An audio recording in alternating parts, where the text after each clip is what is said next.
Sure. Okay. Hello, everybody. I am Bowie Lau. A bit quick introduction of myself. I'm a woman with many faces. I'm an angel investor. I'm a VC and an entrepreneur. And today, I'm here to talk about the investor's perspective on trends in alternative investments. Now, before I start, I have a disclaimer. Anything I say should not be construed as any form of financial advice or solicitation to invest. Before making any investment decision, please ensure that you do your own research and you do your own due diligence. Now, people might ask, what is alternative investment? According to Wikipedia, in alternative investment is an investment in any asset class excluding stock, bonds, or cash. The term is a relatively loose one and includes intangible assets such as precious metals, art, wine, antiques, coins or stamp, and some financial assets such as real estate, venture capital, private equity, hedge fund, or even cryptocurrencies. Since alternative investment is a very broad topic, today my focus will be strictly on technologies. Technology plays a unique role in the international trade landscape. As a category, it represents one of the largest segments of US trade. This reflects the insatiable demands of consumers and businesses for the latest and greatest in devices, applications, content, and by extension, the underlying digital infrastructure to make it all work. Additionally, as an enabling force, trade in technology, goods, and services create its own virtuous cycle. The more technology is put into use, the more businesses and consumers have the tools to communicate, create, and exchange, thereby encourage even more trade. Now let's see some figures. Digital around the world in 2020. According to United Nations, the total population globally has estimated about 7.8 billion people. Urbanization rate is about 55%. For mobile phone user, estimated 5.19 billion people. Penetration rate is 67%. The international internet users has about 4.54 billion, which is about 59% penetration rate. And active social media users such as Twitter, Facebook, or LinkedIn has about 3.8 billion people. Penetration rate is 49%. The next slide is global digital growth. This is a year-on-year change is essential indicators of digital adoption. So compared to January 2020 versus January 2019, there is about 1.1% increase in population, representing 82 million. For mobile phone users has about 2.4% increase, representing 124 million people. Internet user has 7% increase, representing almost 300 million people. Active social media user actually has the highest increase, which is 9.2%, representing 321 million people. Now, here's has some fun facts.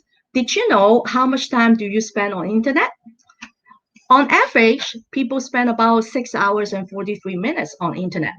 And among that, they will be spending about 2 hours and 24 minutes on social media. People use about 3 hours watching televisions, online videos, or movies. And people spend about an hour and 26 minutes listening to music.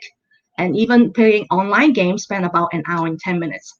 For online game, I think this figure should be a little bit more, especially during the COVID-19 virus crisis. During the lockdown, everybody stay home, so lots of people play a lot of online game. So I have provided quite a lot of figures for you to digest, but these figures actually give us a lot of important insights on the technology trends. The first investment trend I like to highlight is Internet of Things. So what is IoT? IoT is a piece of hardware device that transmits data from one place to another over the internet. There are two types of IoT that you should be aware of. One is industrial IoT. Second is consumer IoT. Industrial IoT's example of robots in the factory, could be sensors, could be surveilling cameras. For consumer IoT's example, could be smart devices that you use on a daily basis. We use our smartphones, smartwatches, and even laptops. According to Business Insider, they project that there will be more than 41 billion IoT devices by 2027, up from about 8 billion in 2019. 5G networks will figure into many companies' IoT projects before the year is out, with about 39% of respondents to the survey saying they plan to support 5G in IoT products and services before 2021.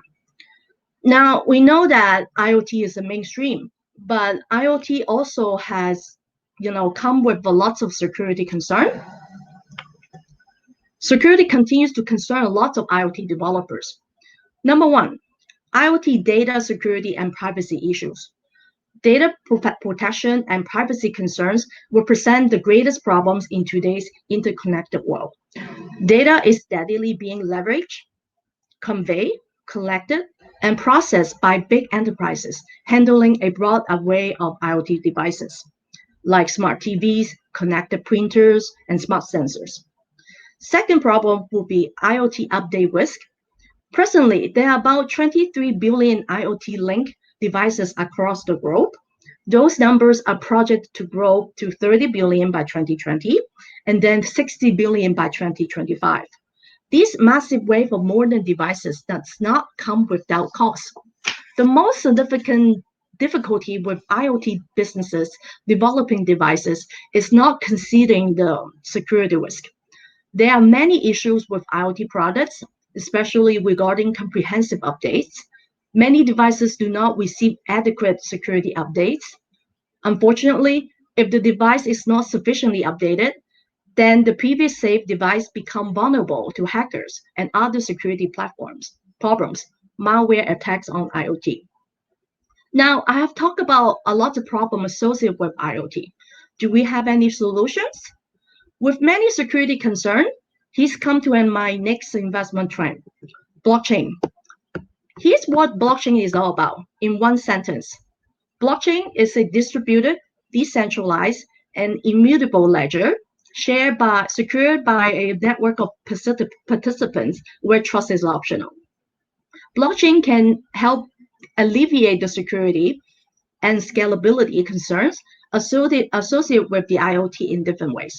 First, the distributed ledger in the blockchain system is tamper-proof, and this removes the need of trust amongst the involved parties. No single organization has control over the vast amount of data generated by IoT devices.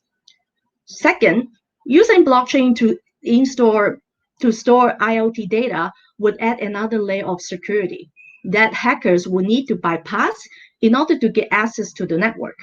Blockchain provides a much more robust level of encryption that makes it virtually impossible to overwrite existing data records. Third, blockchain provides transparency. By allowing anyone who is authorized to access the network to track the transactions that happens in the past. This can provide a reliable way to identify a specific source of any data leakages and take a quick corrective action if needed. Fourth, blockchain can enable fast processing of transaction and coordination among billions of connected devices.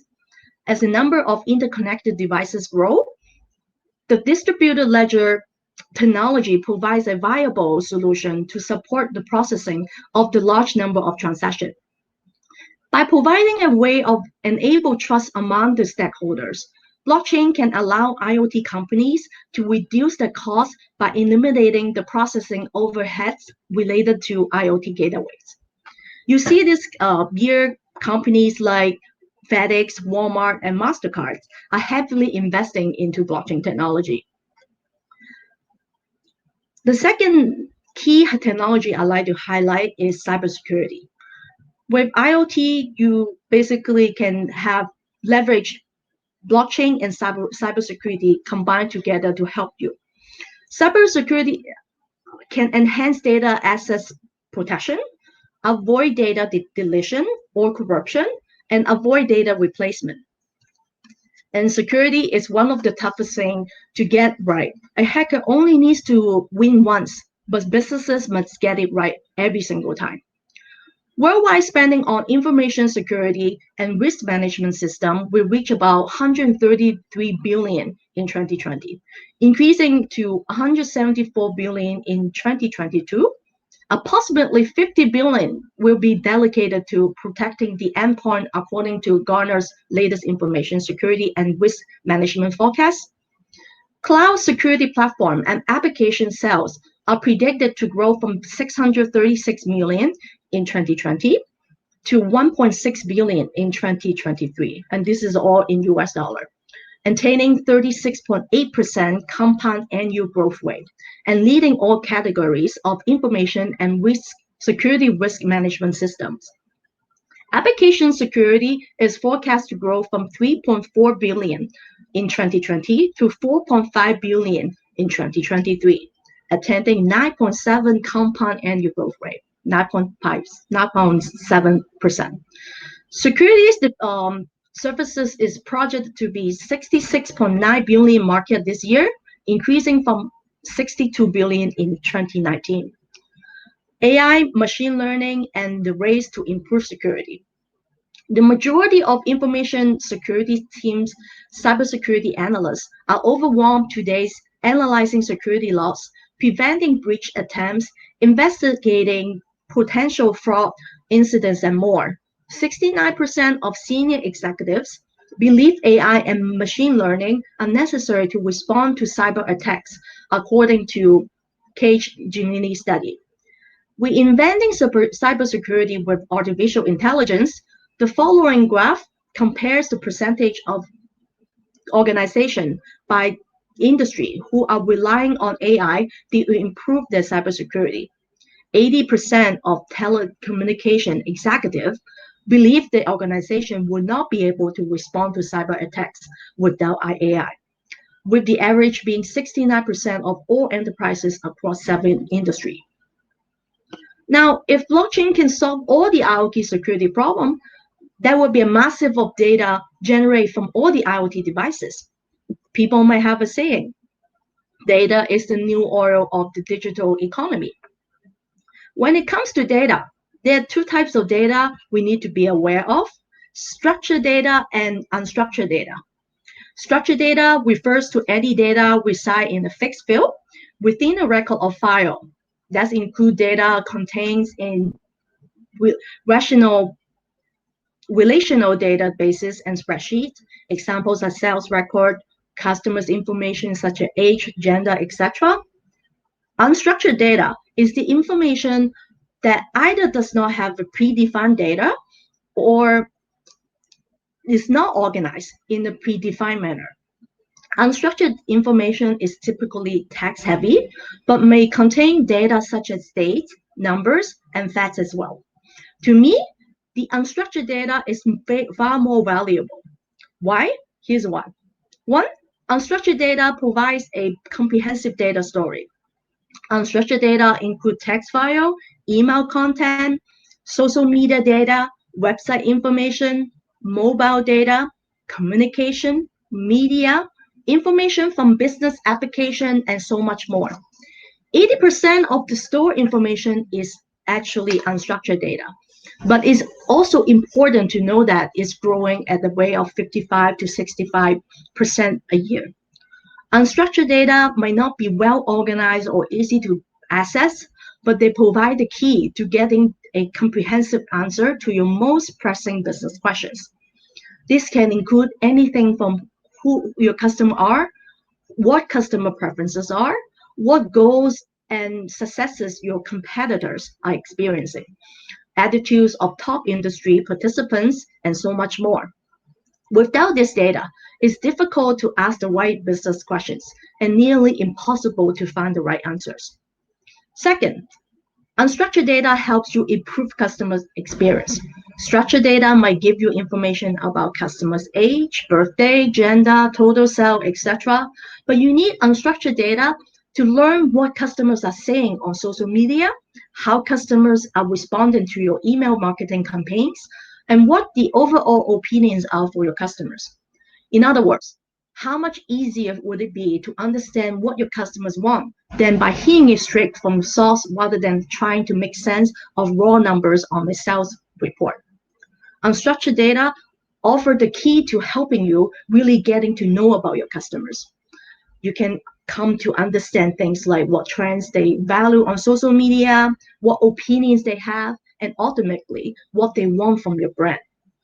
When your brand is armed with this information, you will see your customer satisfaction rate and return on investment will improve. Third, unstructured data creates the path for advanced business innovation.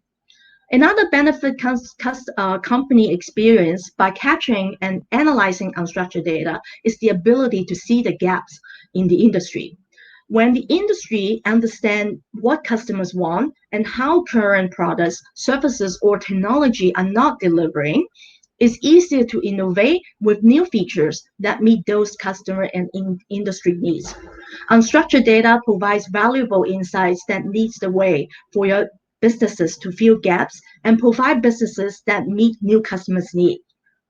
Now, here's the one sentence I will share with everyone. Whoever can master the unstructured data will be the winner in the future. With mountains of data, you need AI to help process the big data and help with analyzing and making good prediction on your business. With AI and machine learning, a critical system that are continue evolving to provide IoT users with the tools they need to analyze mountains of data and quickly distinguish usable insights, while edge computing solutions are growing more central to IoT discussion and easily sophisticated as customers seek to reduce data transmission costs and lower inactivity. Here are the top challenges when working with data for machine learning. Getting accurate information about coverage history and population of the data. Second, identification of incomplete or corrupt records. Third, capacity to manage the size and frequency of the data. And last, cleaning and normalization of the data. With all these problems potentially solved by blockchain and cybersecurity and IoT, AI's capability will be endless. It can enhance the credit scoring. You can have more accurate market analysis, enhance the reputation system. You can get a more comprehensive risk management report and have more in-depth trading, investment idea generation, and so on. So the capability is endless. But still, there's still a lot of challenges to be addressed, such as increasing regulatory requirements in all different countries, ongoing pressure on returns.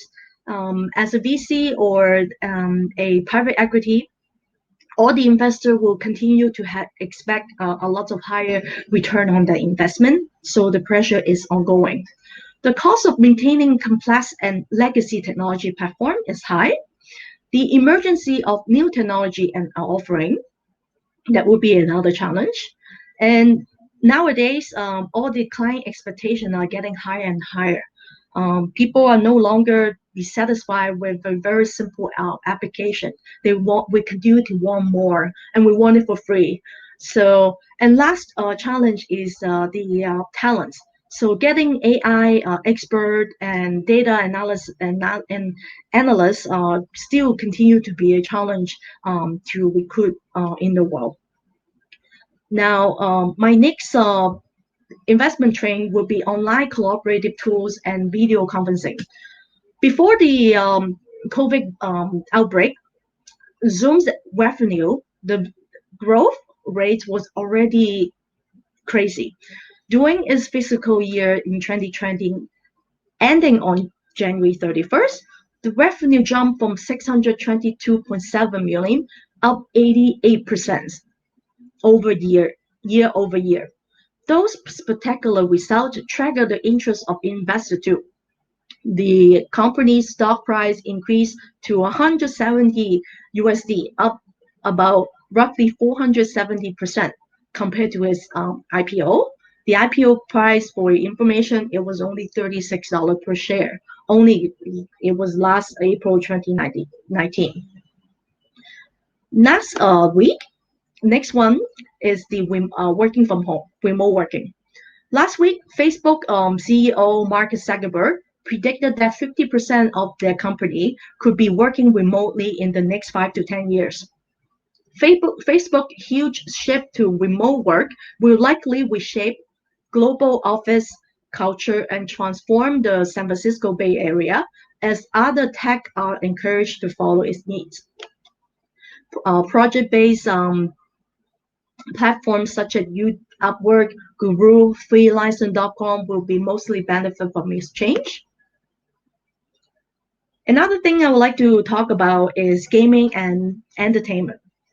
Digital video game spending hits record high on the virus lockdown, and gaming has seen a huge boost this year, as hundreds of millions of people have been forced to stay at home. To measure this year to slow the spread of COVID-19, individuals are turning to games as a reliable entertainment option during the COVID-19 crisis and use online multiplayers to keep in touch with others. Gaming has seen a huge boost this year as hundreds of millions of people. And one of the True Global Venture, which is my venture capital fund portfolio company, the Sandbox is a great example. The Sandbox is a community-driven platform where creators can monetize asset and gaming experience on the blockchain. The Sandbox is a virtual world built by its players. Players can create online virtual world, and you can buy virtual land, and you can build anything you want, and you can also monetize your land and creations. So in end of March 2020, they just did the third pre-sale virtual land and making a total of 3,400 ethers, or more than equivalent to 450,000 USD at the current exchange rate. Another one would be Netflix. Netflix is another great example. Netflix get about 16 million new signups thanks to the lockdown in Q1. The home entertainment giant's share price has climbed more than 30% this year as investors bet on this ability to benefit from people spending more time indoors. Another one is digital services, including online education. The COVID-19 has resulted in schools shut all across the world. Globally, over 1.2 billion children are out of the classroom. As a result, education has changed dramatically, with the unique rise of e-learning, whereby teaching is undertaken remotely on the digital platforms. So research suggests that online learning has since shown to increase retention of information and takes less time, meaning the changes coronavirus have caused might be here to stay. While countries are different point in the COVID-19 infection rate, the worldwide there are currently more than 1.2 billion children in 186 countries affected by school closure due to pandemic. So I get to ask a lot of questions from a lot of entrepreneurs, and since the conference today has a mixture of audience, including investors and entrepreneurs and startups, the question is, what do VC really looking for? We are really looking for the real problems to solve. If you have a legitimate problem and a real solution to solve, we're open up to hear that. And we also like to have a solid validation. So these are the key few points that I think, even if you are investor, those are the key factors that you should take into consideration. And for startups and entrepreneur, and you should follow these factors before you approach any investor or venture capitals. One last but not least, one of the investment trend that I will highly recommend to everybody is to invest yourself. There are plenty of ways. Here's just 36 ways to invest yourself. One, get yourself educated. education mostly is free online nowadays. When education is free, knowledge is free and turn to something, a skill set. When you have a skill set, you can definitely can turn something valuable. Um, and go learn something new online, read a book, eat healthy, um, invest your money. Those are the few examples that you should do. This is what definitely one of the investment trend I would highly recommend everyone to follow. Um, Once again, I wanted to thank the organizer Ivan for inviting me for this keynote, and I also thank all the audience for listening to me. This is my contact information. You're welcome to connect me on LinkedIn. You can simply scan the QR code, and I believe I'm used all the time. My time is up, so Yeah, Bobby, thank you very much. Thank you very much for yes. presentation. Yeah, it's very informative keynote. And we recorded this, and this will be available for the audience on our website. So you can also share this. Yep. So feel free to connect me if you have any